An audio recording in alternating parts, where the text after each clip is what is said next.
Welcome to Social Jumpstart, the cable television program about social media. I'm Mike Wolpert, and this week's guest is Scott Bromley.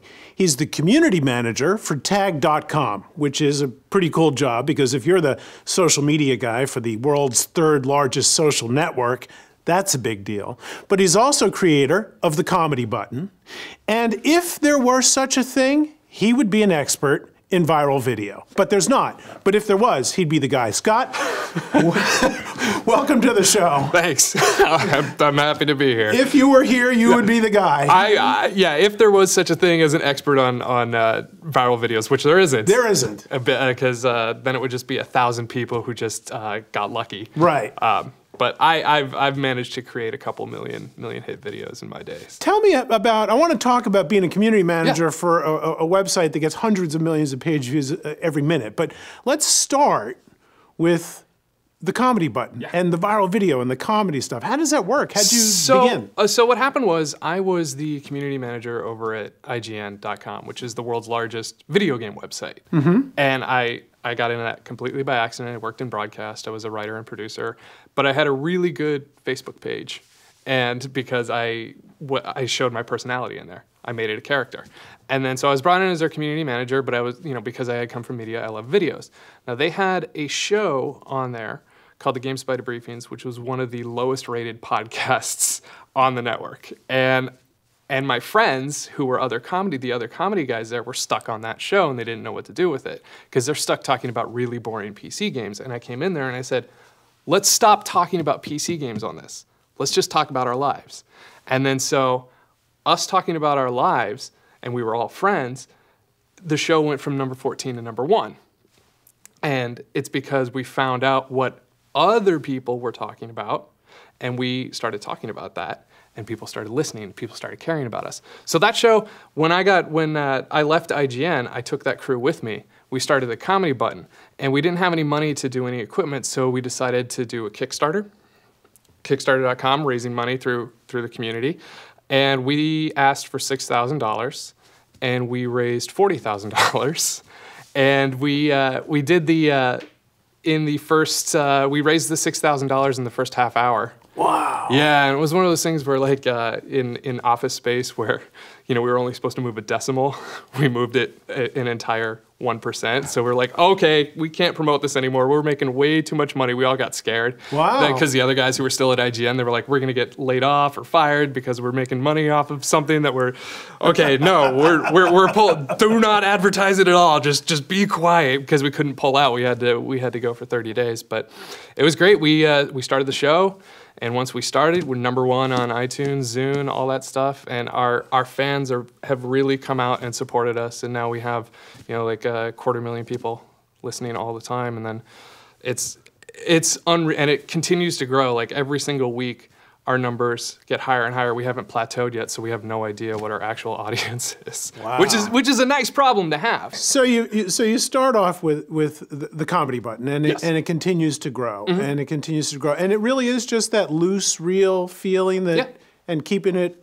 I mean, it's this cool. Even though it's become popular, we still have this underground. I can't believe we're getting away with it thing, which I think also brings people in. It's like it's bringing people into a secret club, which is important, And we also have a lot of fan interaction where we have our Facebook groups and stuff, and that has just taken on another life of its own. And we all go in there and participate, which is another big key in audience building with something like that. Well, let's talk a little bit about how that might transfer and relate to the viewers who are building communities, because this is the comedy button is a success because it's funny. Yeah.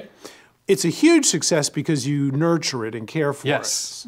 So those skills and those activities are transferable and applicable to other people. Tell me a little bit about what's involved. Well, I mean, you have to know if you're gonna do this with any sort of audience, you need to know what your audience and who your audience is, and you need to figure out how your audience is talking to each other before you can talk to them. And I think a lot of problems that people have in social media is they have this huge audience for this product, but they're not paying attention to what the people using the product are saying, and they're not speaking the same language. So a lot of mistakes I see with a lot of social media stuff is that people aren't speaking in the language of their customer. And they're not talking back to them in a language they can understand. So like some huge brand will have a product and they're like, hey, it's 50% off, but that's not how the people are using it. That's not how you talk to your customers. And in my experience, huge brands, 500,000 or whatever number, 5 million fans on Facebook, they're still doing a lousy job. Yeah. I mean, from the real social media part. From the real social media part, because they're just putting out information about the product, but the people are already fans of your product. They want something else. They want to talk about it with their friends. Right. They've shown up because of your brand. Right. Now they want to interact with your brand. That's why they like it, but you're not giving them a chance to interact with you. Right. So, and that's what we do with the comedy button is they've showed up, now let's play. So the presentation, the broadcast is online, but the conversation sort of offline. I mean, it does all take place online, obviously, but that's kind of a secondary stage, a secondary arena where is everybody hands-on? 3 of the 5 hosts are. The other two are like, I don't know what to do. I don't know if it's good. And I've always been the one who's been a big advocate for it, obviously, because of what I do. So I was the one who was first going in there, nurturing the group, and then the other people saw that the other hosts saw it was a safe environment, and so they started jumping in and having fun. Now we're trying to get the other 2 guys in there, and so they're getting close. But it's great, and it's a place where all the fans will talk about the jokes they liked, and then we also use it to mine material to figure out what worked on a show, what didn't work on a show, how to make our future shows better off of what the audience liked and didn't like. So you face the exact same challenges that a business would, where you have customers who come to interact with you. You have somebody or maybe 2 somebodies who get the interaction part, and then a lot of resistance from others. Right. So are you finding that the other guys on the show are watching what you're doing and the successes you're having and getting a little more comfortable? I think that they're getting a little more comfortable with it now that they see that it is a totally safe environment. But they just don't like using Facebook. They're more Twitter guys, so they'll interact more on Twitter, whereas the real fun is on Facebook because the level of interactivity and the threaded comments and all that stuff. Right. That's what we love. We've turned it into our own little dirty forum. Well, that's pretty good. Yeah. And tell me a little bit about the viral video side, because one often hears in the world of social media with directives to agencies by brands. Yes, make a viral video. Make a viral video. Yeah. And the agencies, being who they are, say, yes, we'll do it. Yes, we'll put a celebrity in there and a it'll be wacky great. special effect, and it'll go viral. Terrific. And the closest thing, maybe the Old Spice campaign. Which was a brilliant campaign because they were actually live interacting with the audience. And that was the first time, first technology, first to market. They likely couldn't pull it off again. Right. And nobody else has. So there's a lot of big fat brand dollars being spent with old media agencies pretending to be new media people. But how did you do it? I did it just because I wasn't trying. I think if you want the big secret to a viral video, don't try. That's the number one. Don't try and make a viral video because you never will. I was just making videos that were in the cultural zeitgeist at the moment. One video I made was actually on Charlie Sheen used it in his terrible live tour. So I made while I was at IGN, the whole Charlie Sheen thing was going on, and the audio clips when he would do the call-ins to the radio shows sounded exactly like someone on an Xbox Live mic. And so I said, okay, so I'm going to take these clips and I'm going to put them on multiplayer Call of Duty footage and make it like he's playing Call of Duty. And this is coming through the mic, and we captured it. And we put it out, and it was just bam, in a day. It was all over the place. It was a million hits. It was written about in TMZ and Entertainment Weekly. And it was just one of those things while I was making it, I was like, it's kind of funny. I don't care. And then I put it out there, and then it took off. And then the ones that you really care about, the ones that you really think are going to go big, do 12,000. And you're like, ugh. man, I thought that was going to do it. And it's always the ones you don't care about. So I have news for you. There are some of us in the world of social media who put out a video who are thrilled with 12,000 views. I hate to burst your bubble. I understand when you're talking viral video and you're talking 1 million hits, 2 million hits, 12,000, big disappointment. Right. I'm sorry for your loss. Well, no. Well, I mean, even at Tagged, I'm trying to build up their YouTube channel, and I got 500 hits in a day. I was like, yeah. All right. Because it's just something that hasn't been done. But slowly I'm trying to get there and bring the techniques of quick and dirty, what's going on in the world, and all that. Quick and dirty is key. Quick and dirty. Quick and dirty, I think, is key with making a viral video. You have to be really quick. You have to be and short, right, and to the point, because a lot of other campaigns that I've tried will do like 90 seconds. Right. On the internet, you're dead. In 90 seconds. You're dead in 90 seconds. So you're looking at 30 seconds. I'm looking at 30, 45, 90 maybe, 2 at the max. Okay. 230, no. Oh. And I think you need to keep it short, simple, and stupid. And so that transfers to businesses, maybe not this, maybe we substitute the word simple for stupid, but when in the world of video, online, getting people to watch it, this is a skill that you have. So a business owner who is so tempted to give a 30-minute tour of their facility should think of something else to do. Yes. And a 30-second idea or something similar. Right. I mean, I can use the example of here. One of the things that everyone wants to do with video is they want to give a tour of the office. Okay, that's cool, but how are you going to spin it and make a person who has come to the company's page but doesn't really care about what the office looks like? Right. You have to. So my thing is to figure out how to do this office tour in a way that is entertaining to a person who doesn't care. And so I've used my entertainment background to figure out like, oh, if I did it like an 80s movie montage and made the most mundane thing look epic and then cut that to music in 30 seconds and put that out and see what happens, stuff like that. Well, let's talk a little bit more about building a community for a community. Because, and for anyone who's not familiar with Tagged, tell me a little bit about Tagged and... Tagged is the 3rd largest social network in the world. Right. There are 100 million users. It is, instead of a social network for you having friends, it's a social network for finding other people. So social discovery. Social discovery. So number 1 is social discovery. Number 3 is social networking, if you want to spin it that way. That's a good spin. Yeah. So what I was brought in to do was to change their whole social networking strategy. And before, when I came in, it was just putting up articles and stuff about Tagged in a real tech savvy language. And when I came here, I spent about 2 weeks just sitting down, looking at the product, looking at the audience, figuring out how they talked.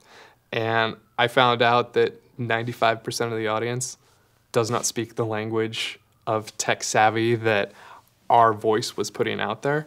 So now what I've done is I've gone in there and over the last 2 months, I've gone in there and started, slowly posting in a more casual manner, posting things that would interest the audience based on what they want to talk about. And right now, we're finally, after doing that, I've been behavior modeling the audience, and now the audience is finally starting to, instead of going off topic with every post, they're actually talking about the post and starting their own conversations and talking to each other.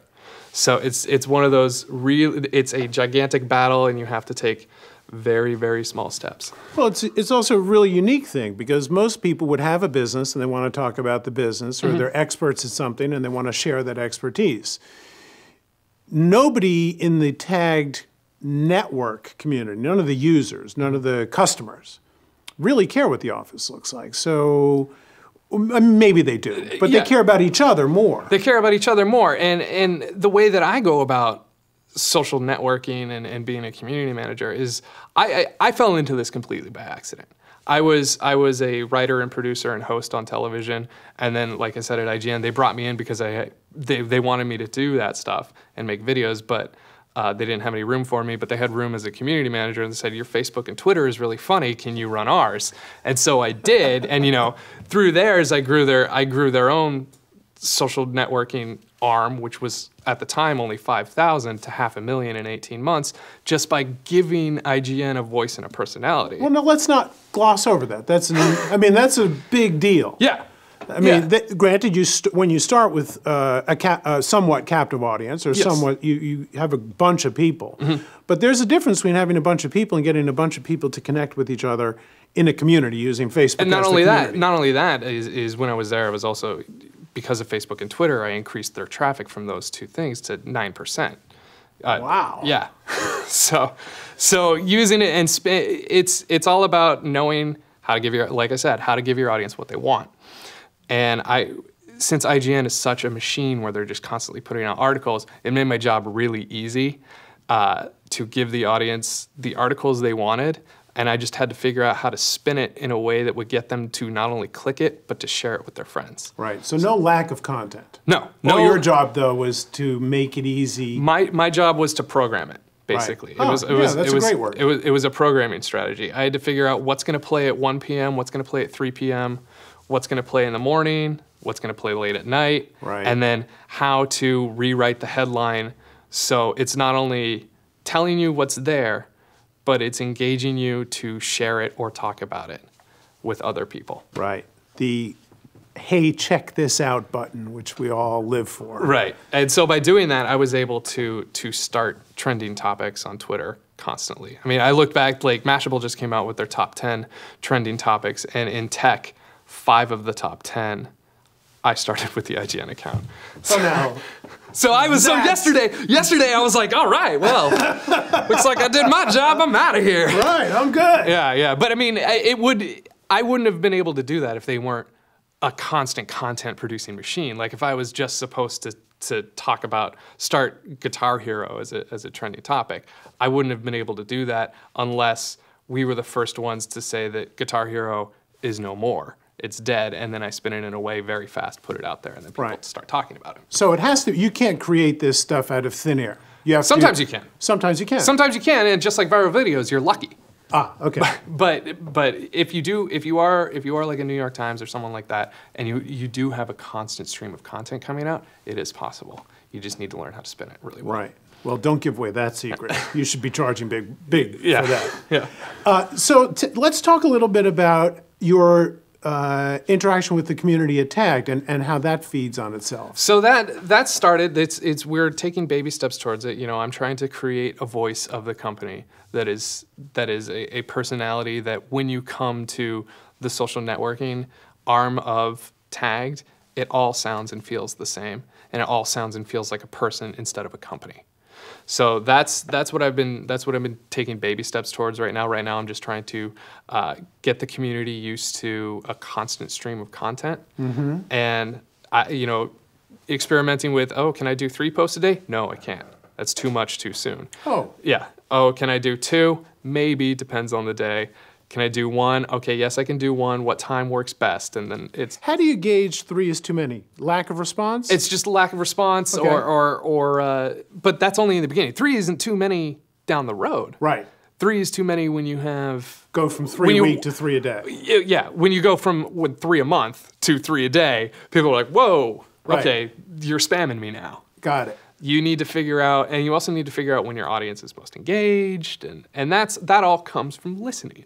You know, that's the number one thing that I think a lot of people don't do in social media is they don't listen. They don't pay attention. What's the best way for a small, mid-sized business entrepreneur? Let's talk a little bit about listening. I would say if you're a small, mid-sized business, if you're smart, you do a little bit of research on your customers. Right. And you know what they do, what they're interested in. So what I do personally is most of my day I spend looking around the internet to see what is going on in the world, in that world. What is new, what is interesting to that section of people. So not your world necessarily, but your customers' world. Your customers' world. Which are connected, but not the same. Right. Okay. And then I see what's going on in my own world, the world of Tagged, and figure out what do I have that would also interest them at this very moment? And then I figure out, okay, I have this little bucket of information that I can give them right now. Right. When's the best time to give it to them? 3 o'clock. Boom. Take it, and then it goes. There is a lot of strategy. There is a lot of sitting and waiting, and it looks like you're not doing anything, but you're all over the internet all day trying to figure out what's going on, trying to find out what's happening before it happens. And it's not an exact science on when to post, but in general, maybe not so unique to Tagged, but more of a general thing. Are there good times to post? I find the most interaction for me usually happens around noon or 1 o'clock on the West Coast, because that's when people are checking their computers on the West Coast and also getting towards the end of their workday on the East Coast. Right. So that's lunch and end of day is when, and the very beginning of the morning. Okay. Early morning when everyone's coming in and checking it before they start work. So you're 7, 8 o'clock on the West Coast. That's lunch on the East Coast. Yeah. So I'm a 9, noon, and 4 guy. Okay, and that works on both ways. Yeah.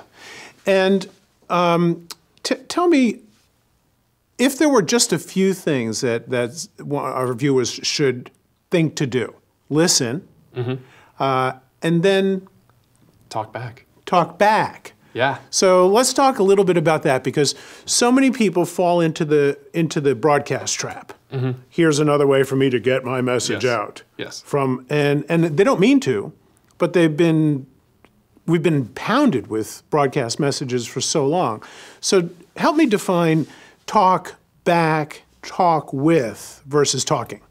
You have to, if a customer has a problem, don't ignore it. Go in there and talk to them, but don't be like, here is the answer from me, company A. Right. Here is your answer. Be like, oh, hey, Paul, saw you had a problem. Here's how you can fix it. Why don't you take steps A, B, and C? Hope that helped. If it didn't, get back to me. I'll get back to you. And then you do that in a public forum, like on Facebook, in a comment where everyone can see. So everybody. So you're fixing Paul's problem. Yes. But you're also proving to everybody that the company exists as a person. And then other people, like with IGN when I started doing that, people were like, oh my God, the company's actually talking. They're actually reading this. Right. And that helps foster loyalty to your page. And that's really critical. And I see really horrific examples. I'll see a national TV ad from a national brand now everybody has to have follow us on Facebook. Yeah. Right. So sometimes I don't follow them, but I follow the idea and go and look. And there's no response. Yeah. It's all broadcast. And so there are big companies throwing millions of dollars at adding this to their media mix, but not getting it. So our viewers tend to be people who don't have millions of dollars to throw at a media mix. They have some creative genius to throw at a way to connect with their customers. So paramount is listening and learning. Secondarily, learn to talk with, not to. Not to or at. Yeah. Not to or at. Yeah. What else? I would also say be consistent in your posting. I think that's also another one. If you are posting a lot and then you, like one post a day and then you take a break for a month, that whole audience that you built up is going to fall away.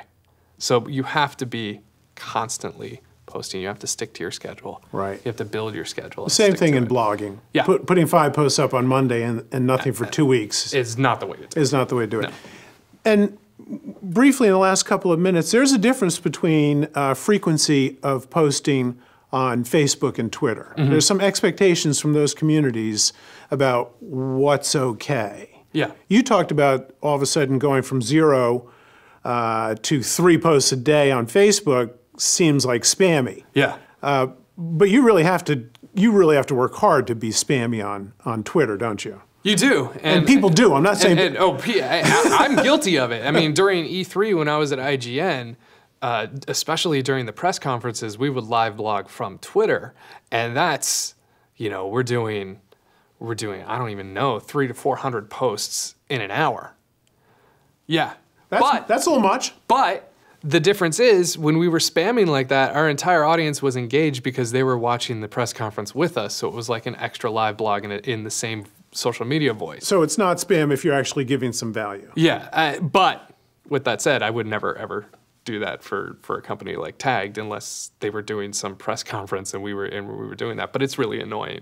I would say with Twitter, you can be spammy. You just have to be very, very careful about it. You can do 3 posts at once, but they should all be talking about the same thing. Like if you're doing, hey, this is what happened. I'm continuing this sentence. Here's the end of the sentence. Kind of tailgated together. Yes. Instead of trying to... But if you're trying to be like, hey, this product is 50% off. Hey, did you know that we went on a vacation in Tahiti with a group of fans? Also, we just got a new office. That doesn't work. So under the category of who cares, yes. If the answer is who cares, don't post it. Don't post it. If you're going to bore your spouse with what you're posting, don't post it. Ah. Yeah. Okay. So people should really think this through. And by listening, they'll understand what's going on. Mm-hmm. By engaging in a real conversation with people, they'll begin to talk and learn to talk like a human being to a human being in the world of marketing. Yes. Because that's a different skill. Mm-hmm. We're not in the business of making pretty ads or well-crafted statements or selling lines or anything like that. It's one-on-one. Yeah. And a little bit about video. We have a minute left. A little bit about video. So I'm a guy, I have a business, super passionate about it, small company, just a couple folks. And I've been blogging. Mm-hmm. I have a Facebook page, some fans. I want to raise my level of engagement and intimacy to the next level. What is my first thought when I go to do a video? What's going to be the most effective outcome in a super general way? Don't make a boring video. Don't make a boring video. Don't stand up in front of your company's logo like Netflix did. Oh. Right? Okay. Everyone remembers that famous Netflix apology video. Right. They're not remembering it because it was funny. They're remembering it because it was bad. So avoid bad. Yes. Think about your audience. Think about entertaining because video is an entertaining medium. Entertain your audience. You'll hook them. I know it's hard, but find someone. If you can't do it, find someone who can. It'll be worth the money if they can produce an entertaining video. Right. Okay, so be real, be authentic, be consistent. Be entertaining. Be entertaining. Yep. Thank you very much, and you have been quite entertaining. Oh, thank you. Thanks for being on the show. No I really appreciate it. And thanks for watching another episode of Social Jumpstart, the cable television show about social media. Our guest has been Scott Bromley. He's the almost expert on viral video, if there was one, and community manager at Tag.com. I'm Mike Wolpert, and we'll see you next time.